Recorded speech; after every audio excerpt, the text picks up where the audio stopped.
Hi అండి, welcome to my channel. అందరూ ఎలా ఉన్నారు? ఇంకా నేను ఇప్పుడైతే సోప్ బాక్స్ చూపిస్తున్నా చూడండి. ఇవైతే మీషో, అమెజాన్లో అయితే చాలా అవైలబుల్గా ఉంటాయి. ఇలా గోడకి ఫిక్సబుల్గా ఫిట్ చేసుకోనికి అయితే చాలా సూపర్గా ఉన్నాయి. టైల్స్ మీద కూడా అతుక్కుంటున్నాయి. ఇలా లైట్ వెయిట్గా soap box, liquid, hand wash ఇవన్నీ పెట్టుకోవడానికి చాలా బాగుంటుంది. చూడండి, టైల్స్కే ఇలా అతుక్కుంది. అది బరువు పెడితే ఆగదు, కానీ లైట్ వెయిట్ వస్తువులు ఏవైనా పెట్టుకోవచ్చు. నాకైతే కిచెన్ ప్లాట్ఫామ్ మీద లెంత్ కొంచెం తక్కువగా ఉంటుంది కాబట్టి నేనైతే ఇవి తెప్పించుకున్నా. చూడండి, స్క్రబ్బరు, సోపు, జాలీ పీసు, హ్యాండ్ వాష్ ఇట్లాంటి పెట్టుకోవడానికి అయితే చాలా సూపర్గా ఉంటుంది. చూడండి, నచ్చితే ఆర్డర్ పెట్టుకోవచ్చు. ఇట్లాంటి అందరికీ యూజ్ అవుతుంది కదా అని నేను చూపిస్తున్నా. ఇంకా నేనైతే ఇప్పుడు పిల్లల కోసం అయితే హెల్దీగా దోశ చేద్దాం అనుకుంటున్నా. ఎప్పట్లా మినపప్పుతో కాకుండా వెరైటీగా చేద్దాం అనుకుంటున్నా. అందుకోసం అయితే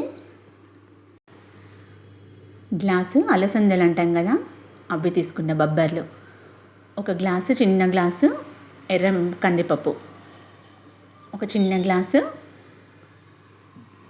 పెసలు,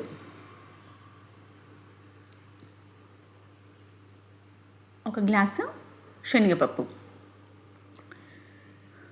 నేను మినపప్పు వేయకుండా చేస్తున్నా ఈరోజు అయితే. కొన్ని మెంతులు వేసుకోవాలి. ఇంకా నేను బియ్యం కూడా ఒక 2 గ్లాసులు అలా వేసుకుంటున్నా, వాటికి సరిపడేంత. ఎప్పటిలా కాకుండా కొంచెం హెల్దీగా కొత్తగా ట్రై చేద్దామని నేను ఇలానైతే దోశ కోసం ప్రిపేర్ చేస్తున్నా. కానీ నేను ఇందులో మినపప్పు యూజ్ చేయట్లేదు. చూద్దాం ఎలా వస్తాయో. టేస్ట్ అయితే బాగానే ఉంటాయి. ఇదివరకు ఒకసారి చేశాను నేను. మీకు కూడా నచ్చితే ఇలా ట్రై చేయండి ఒకసారి. పిల్లలకి రొటీన్గా కాకుండా ఎప్పుడు ఇలా డిఫరెంట్గా చేసి పెడితే తింటారు. నేను అందులో 1/2 గ్లాసు నువ్వులు కూడా వేసుకుంటున్నా. పిల్లలకి కాల్షియము అట్లా తగ్గుతూ ఉంటుంది కదా, పెద్దవాళ్ళకి డైరెక్ట్ తినలేకపోవచ్చు మనం కొన్ని కారణం వల్ల. అందుకోసం నేను ఇందులో కలిపేస్తున్నా నువ్వులు కూడా. ఇంకా దోశ కొంచెం హెల్దీగా తయారవుద్ది. చూడండి, ఇంకా దీన్ని బాగా వాటర్తో కడిగేసుకొని నానబెట్టుకోవాలి. నేనైతే మార్నింగే నానబెట్టేసాను ఇవి. ఇంకా నైట్ వచ్చేసరికి కొన్ని అటుకులు నానబెట్టేసుకొని అందులో వేసేసుకొని మిక్సీ పట్టుకోవాలి.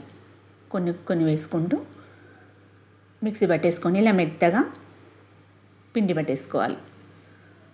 నైట్ పట్టేసి పిండి పెడితే కొంచెము పులిసినట్టయి పొద్దున్న దోశలు మంచిగా వస్తాయి.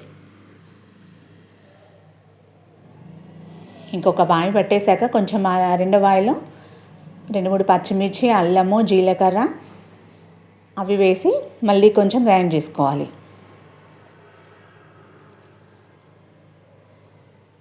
అవి వేస్తే కొంచెం కలర్ చేంజ్ అయ్యి. నేను ఇది నైట్ పడుతున్నా కదా, కొంచెం చీకటి పడ్డది పిండి. మా కిచెన్లో కొంచెం వెలుతురు తక్కువగా ఉంది. చూడండి, ఇలా ఎవరికైనా నచ్చితే ఒకసారి ట్రై చేయండి. ఇంకా మార్నింగ్ అయితే లేచి నేను ఇలా పిండి అంతా కలిపేసుకొని కొంచెం వాటర్ వేసి బాగా కలిపేసుకోవాలి. ఇంకా స్టవ్ పైన ప్యాన్ పెట్టేసి దోశ బ్యాటర్ వేసి మంచిగా దోశ వేసేస్తే మాత్రం సూపర్గా తింటారు పిల్లలు. పిల్లలకి పెద్దలకి కానీ సూపర్గా హెల్తీ ఫుడ్ ఇది. చూడండి, దోశ కూడా మంచి కలర్ కూడా వస్తుంది. ఇంకా నేను అందులో ఎల్లిపాయ, ఉల్లిపాయ, కారము అట్లా పట్టేసి దోశ పైన పెట్టేస్తున్నా. దోశ మరింత టేస్టీగా వస్తుంది ఇట్లా చేస్తే. ఉల్లిపాయ, వెల్లుల్లి, కారం అంటాం కదా, అది చేసేసి చూడండి దోశ కూడా ఎంత మంచి కలర్లో కాలిందో. ఇంకా దాన్ని పల్లి చట్నీతో సర్వ్ చేసేస్తే మాత్రం ఇష్టంగా కొంచెం కొత్తగా తినేస్తారు ఇంట్లో. పిల్లలకి సండే రోజు అట్లా వచ్చిందంటే కొంచెం డిఫరెంట్గా ట్రై చేయండి. నచ్చితే ఒక లైక్ చేయండి. మీకు నచ్చితే ఇలా ట్రై చేయండి. ఓకేనా? Bye bye.